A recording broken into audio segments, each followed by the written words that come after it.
Good afternoon, brothers and sisters. I want to welcome you to Readings with Regina, and I have some important announcements to make throughout this program. For one, this episode is called Black August, Mammy in American Imaginations, Differing Behaviors Among White Enslavers. Let's start with the first one, Black August. Very important. Tomorrow is August 1st. August 1st designates the beginning of Black August.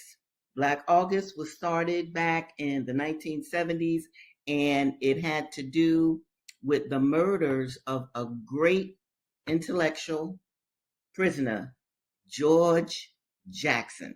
That is George Jackson. George Jackson was sentenced in prison when he was just 18 years old, a little petty robbery, but he was sentenced from 1 year to life. Can you imagine that? 1 year to life. Now, what happened to George Jackson within the prison walls? He did a Malcolm X. He educated himself. He became a revolutionary, a fierce fighter. And you know what he did too? He raised his brother. And I really want you guys to consider getting this book, Solid Dad Brother. It is a bad, bad book. George Jackson literally raised his little brother, Jonathan Jackson, through letters from prison. You've got to read those letters. They are just phenomenal. And there is a connection here between George Jackson and Angela Davis and Jonathan Jackson. So I'm not going to go into all of that, but George Jackson represents incarcerated political prisoners that we give emphasis to during this time period of Black August. I want to tell you about another political prisoner right now, H. Rap Brown. Now, he's no longer H. Rap Brown. This is him during the 1960s. Oh, he was fantastic. And he wrote a book, and also he was with the Student Nonviolent Coordinating Committee, and he was drafted into the Black Panther Party for self-defense. Now, H. Rap Brown is called Jamil Alameen. And do you know he is in jail as we speak?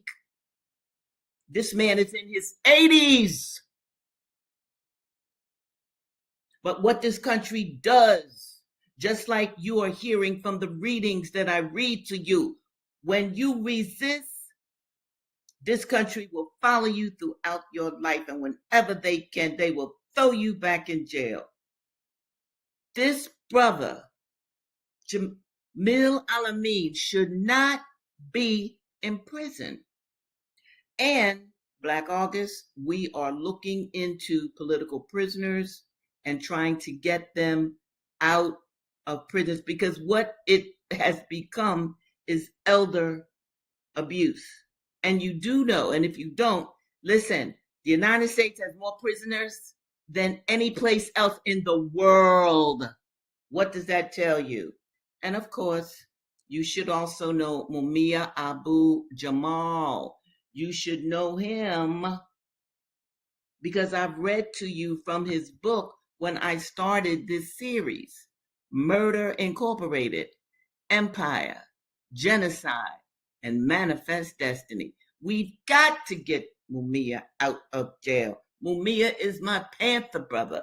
Mumia is also a MOVE member. MOVE, the Black organization in Philadelphia that was bombed. Children were killed, adults were killed.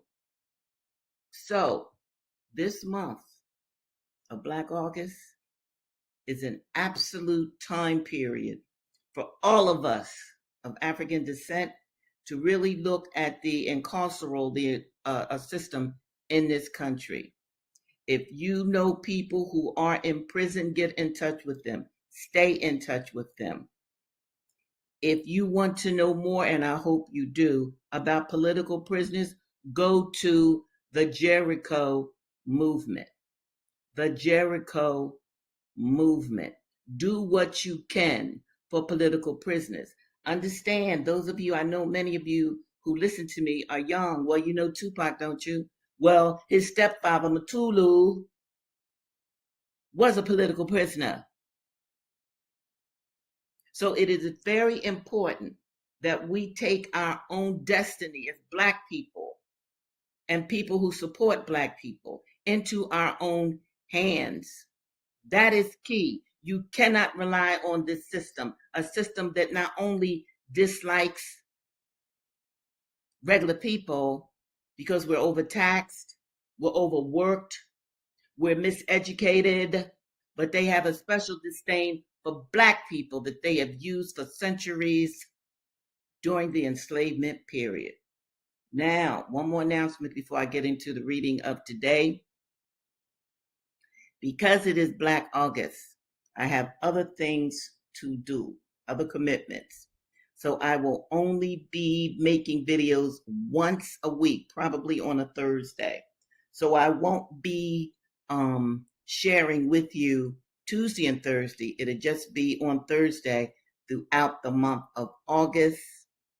That might change, but right now I wanted to give you that heads up. And this is important. Now, those of you who are my beloved subscribers, thank you so much. Thank you, thank you, thank you.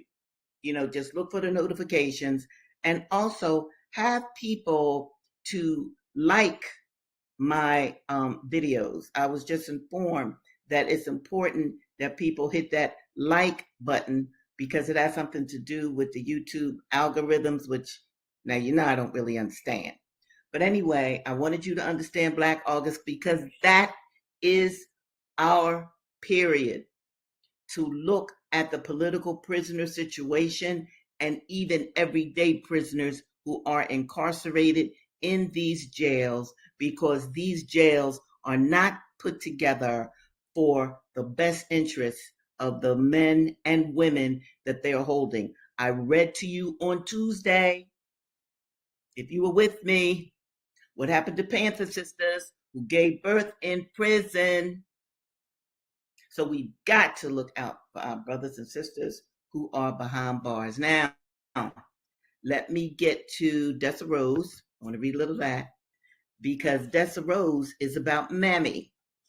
Her and Sister Rufel are having a big argument about Mammy, and you're going to see why the Mammy figure is so important in American life. Okay, here we go.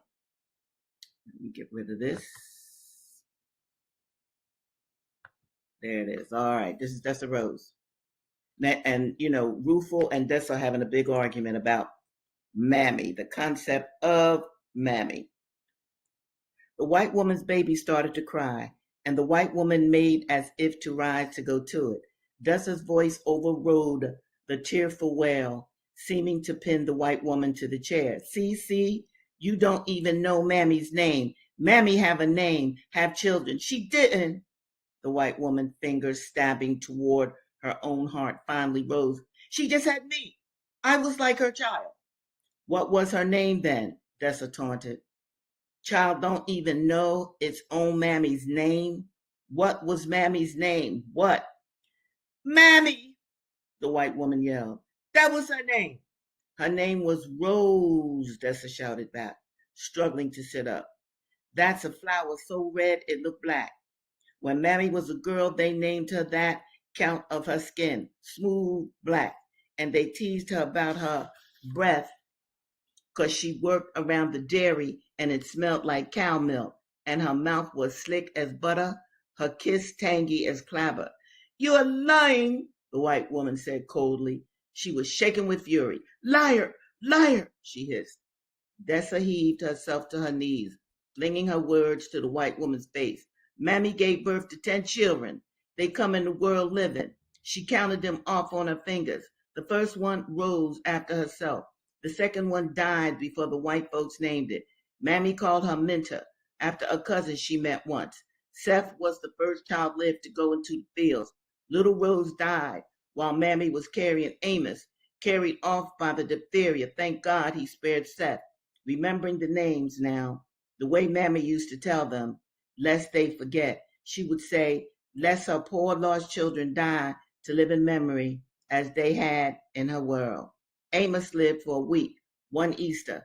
Seemed like he had blighted the womb. Not another one lived till till she had Bess. Mammy telling the names until speech became too painful. Them was the two she left, Seth and Bess. Seth was stole away when she come with old mistress to the Reed's place. Sold away like Jeter, whose real name was Samuel, after our daddy. Only Carrie kept saying Jeter when she meant Junior, and that was the name he kept.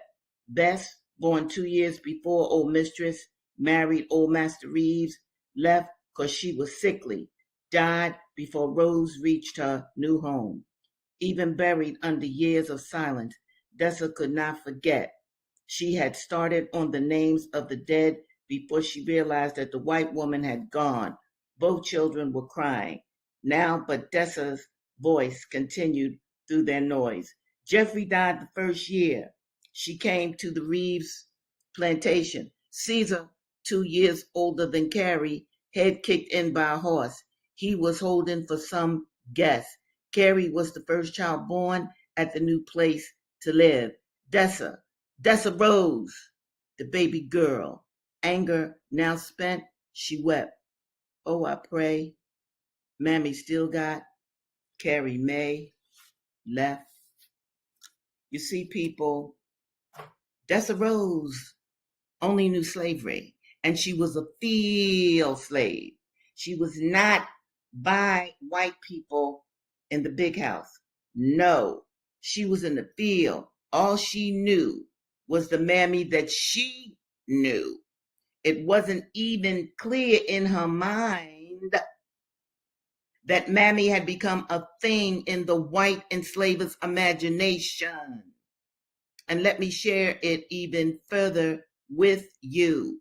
Black people were so much a part of this country that if you even look at old movies, like say from the 30s or 40s, you will even hear white men and women sing about Mammy.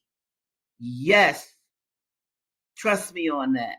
And I want to show you also some pictures of Mammy.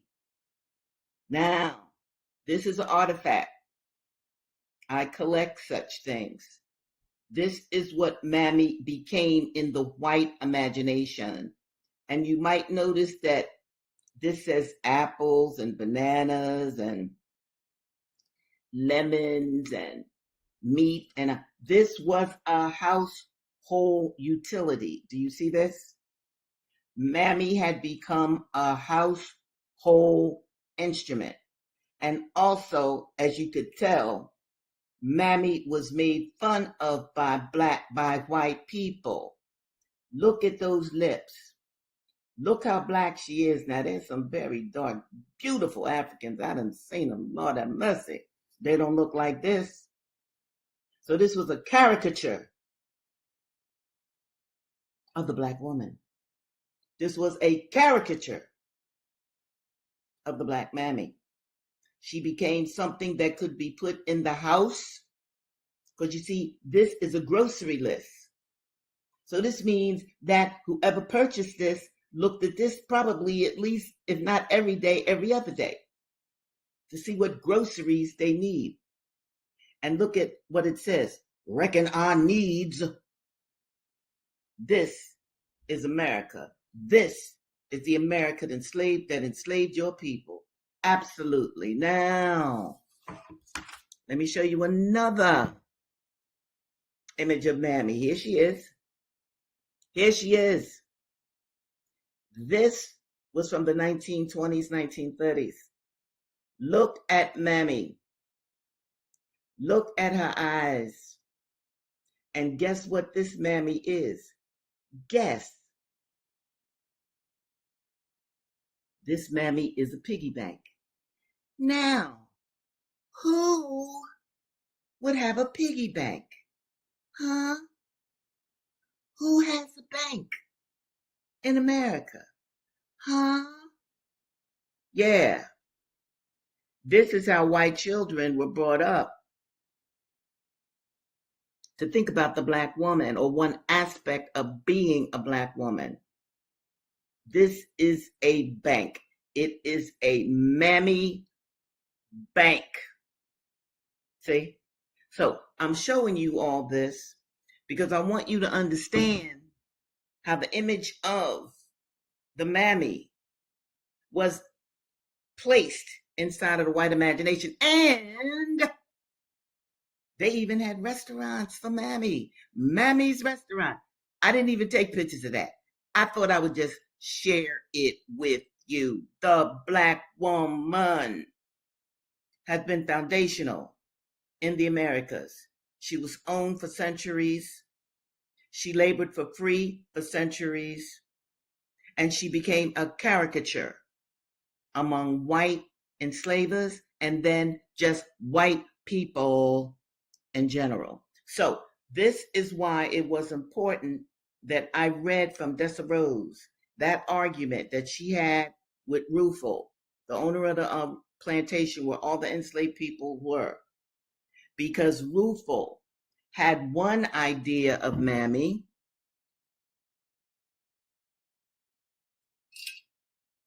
and Dessa was raised by a Mammy. Dessa knew Mammy had a name. Rufo did not. All right. Now I'm going to go to Incidents in the Life of a Slave Girl by Linda Brent. And I want you all to recall that Linda's uncle, but he's actually more like her brother, they're close in age, he ran away. Why did he run away? Because his master started to beat him, and hey, brother love beat the master back. So when somebody resists, when an enslaved person resists, they have to be jailed, lynched, whipped, or all three. Do you hear me on that? And let me just explain once again. During the 1960s, H. Rap Brown, Mumia Abu Jamal, George Jackson, Jonathan Jackson, Huey P. Newton, Bobby Seale, I'll throw them in there. They all resisted. They all resisted. And why did they resist? They resisted for you, black people. And with all of the black millionaires that we have now, there shouldn't be no political prisoners. There should be help from the black millionaire billionaires that we have now to solve our own problems. You do not look to somebody that has been your enemy to solve your problems. That is foolish. All right, let me settle down and read Incidents in the Life of a Slave Girl. All right, so this is, where am I? Okay, this is Benjamin. He's on the run. The brightest skies are often overshadowed by the darkest clouds. Benjamin was taken sick and compelled to remain in Baltimore 3 weeks. His strength was slow in returning, and his desire to continue his journey seemed to retard his recovery. How could he get strength without air and exercise? He resolved to venture on a short walk. A by street was selected, where he thought himself secure of not being met by anyone that knew him.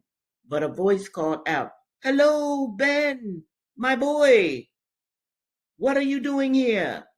His first impulse was to run, but his legs trembled so that he could not stir. He turned to confront his antagonist, and behold, there stood his old master's next door neighbor. He thought it was all over with him now, but it proved otherwise. The man was a miracle. He possessed a goodly number of slaves and yet was not quite deaf to the mystic clock whose ticking is rarely heard in the slaveholder's breast. "Ben, you're sick," said he. "Why, you look like a ghost. I guess I gave you something of a start." "Never mind, Ben. I'm not going to touch you. You had a pretty rough time of it, and you may go on your way rejoicing for all me.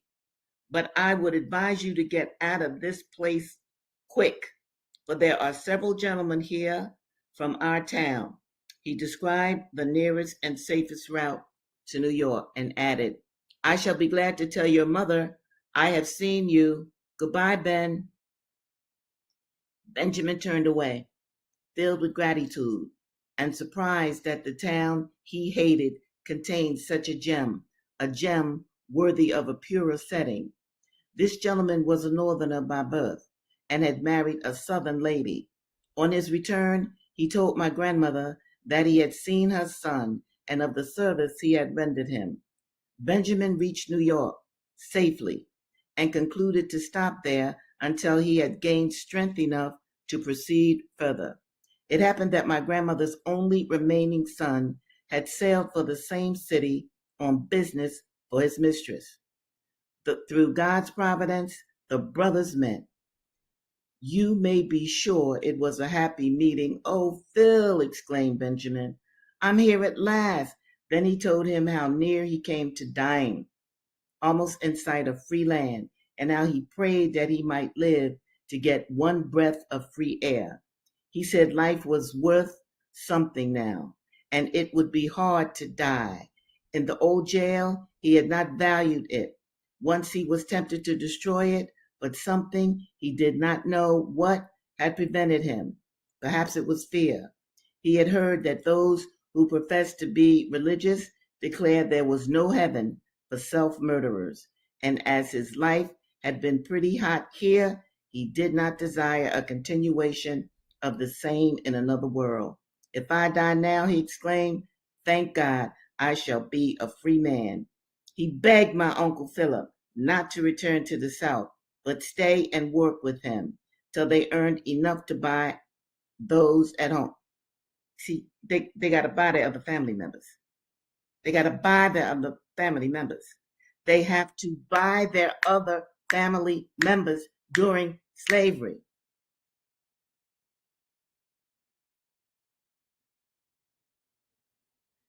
His brother told him it would kill their mother if he deserted her in her trouble. She had pledged her house and with difficulty had raised money to buy him. Would he be bought? All right, I'm going to stop.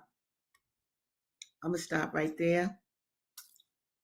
People, I want you to know slavery. People, I want you to know your Black literary history. People, I want you to read more because I want you smarter.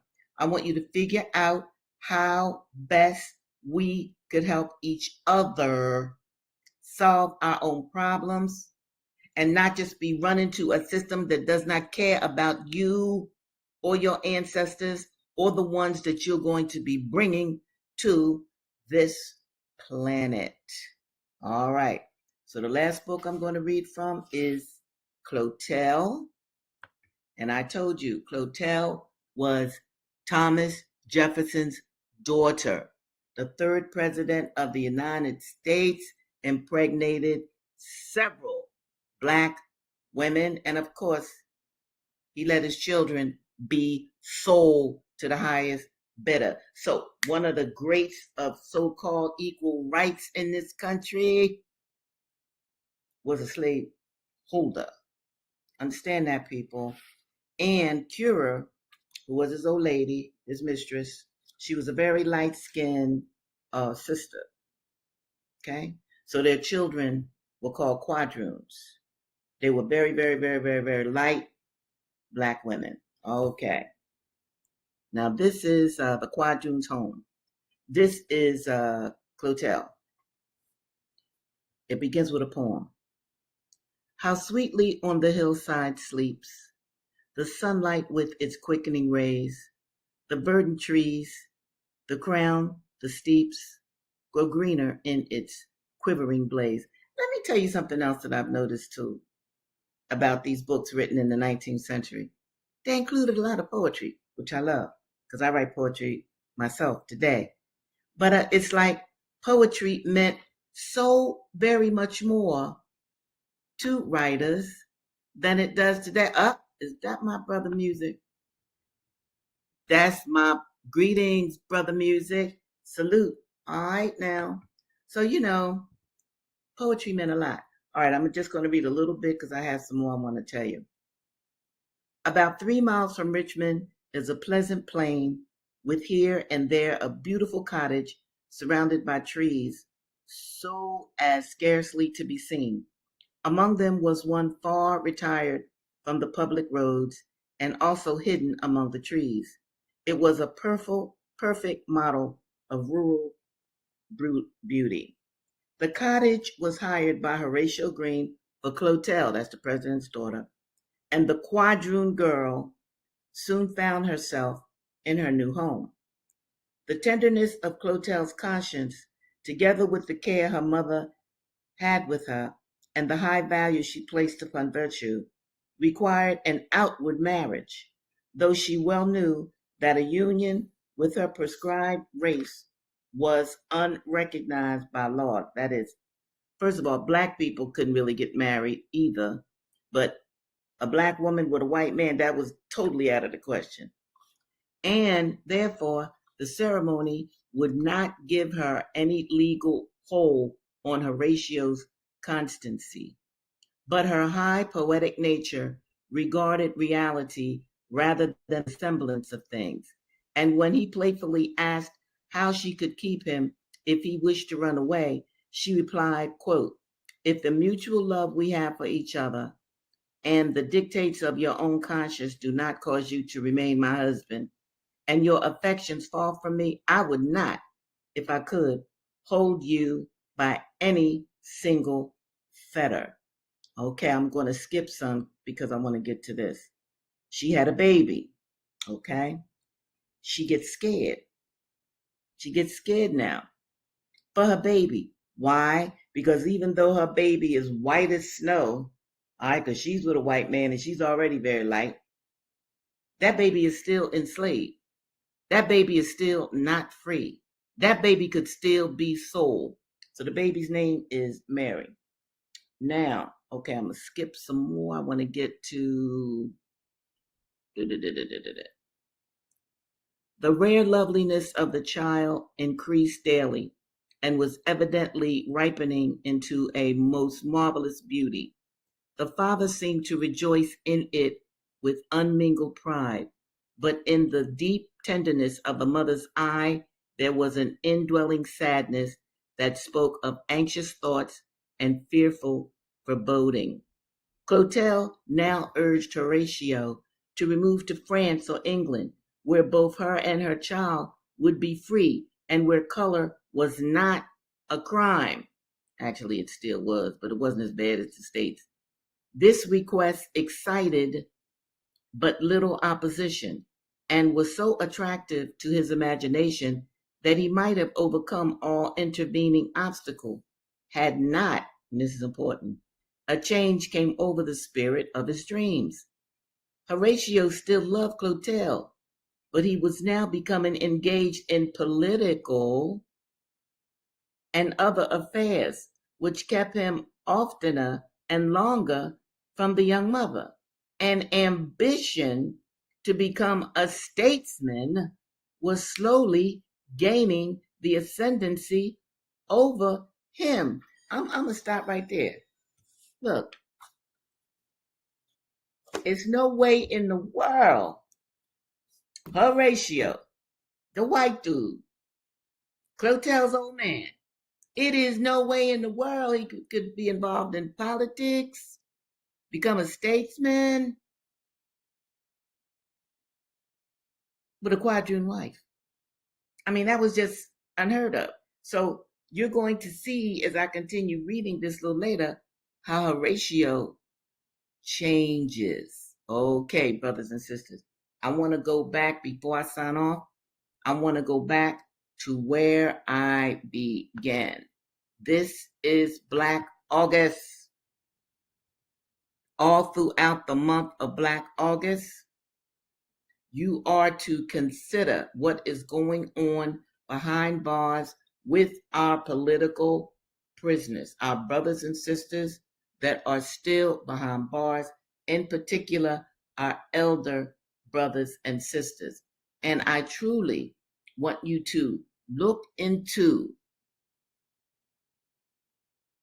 Jamil Alamein's work. It's called Revolution by the Book. That is H. Rap Brown, who in the 1960s set this country on fire. I love that brother. He has no business being in prison, and he's in his 80s. But America is a cruel country. It is cruel. It has followed him all throughout his long life and threw him in jail on trumped up charges. And here, Mumia Abu Jamal, he has been in prison for over 40 years. That is inhumane.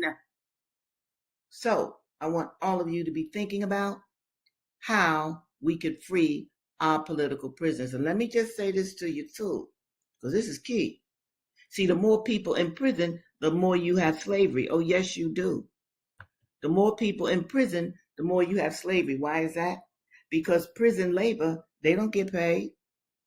In fact, when Huey went to jail, when Bobby went to jail, those were some of the things that they organized prisoners to strike against. Because in prison, that's slavery. That's free labor. If you labor for anybody, a person, an institution, you should be paid. All right, brothers and sisters. Like I said, I just want to remind you, I'm not going to be doing 2 shows a week. I'm going to be doing 1 throughout the month of August. Now, in the meantime, though, in between time, you know how I feel about you. That's why I do Readings with Regina. And I want to remind, especially my new people, read books. It will make you smarter. Read your history. You should do that. And you should pass it on to your children. And lastly, I didn't just make these videos for fun. I made them to be used as a teaching tool. Pick out any throughout my many that I posted. Go over it with your children or other people's children. Ask them questions about what they have heard me say. If there are any words that are unfamiliar to you and the children, that's what dictionaries are for. All right. It has been a pleasure to be with you, and I look forward to seeing you again next week. Take really good care of yourself. Remember Black August. Remember the brothers that I mentioned, and do something for them. If you go to my website, you'll see the Jericho movement. All right, brothers and sisters, I'm out of here. Peace now.